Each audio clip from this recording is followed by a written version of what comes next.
Magandang araw mga sangkay. Ngayon ay magluluto tayo ng kalamay or ube halaya kung tawagin sa katagalugan.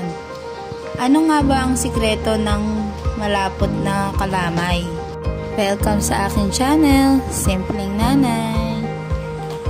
Ingredients natin sa pagluluto ay ube. Purple ube po talaga siya. 1 kilo ang aking binili. 500 ml na liputok, unang gata. 1 litrong gata para sa unang pagluluto natin ng kalamay. Substitute ko sa mani ay pili. Dapat po balatan natin ng pili bago ilagay at ihalo sa kalamay. Kailangan natin ng 1 cup ng asukal at 160 ml ng condensed milk. 140 ml ng evap milk. Po natin ng ube at balatan. Ganda ng ube natin, hindi na natin kailangan ng food color kasi talagang ubeng-ube ang kulay niya.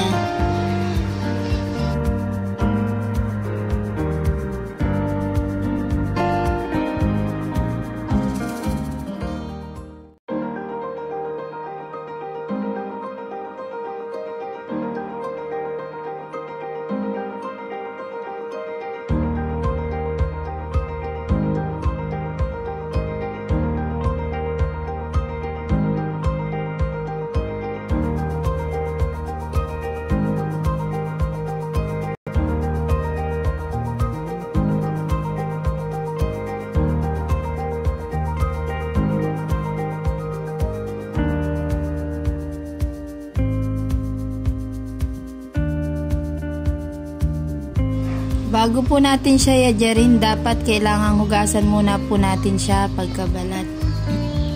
Mas maganda po ang niyayadyad ang ube para mas malapot pag naluto.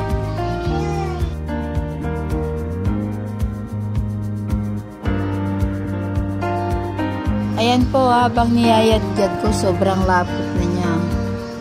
Halos sayo matikal sa yadyaran. Ganito pong ube ang magandang lutuin, natural na natural. Hindi na natin kailangang haluan ng food color na isa rin sa nakakasama sa ating kalusugan.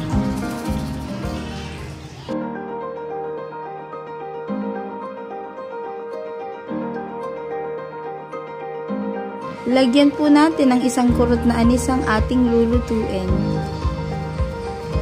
At haluin. At lagyan din po natin ng pili. Binalatan.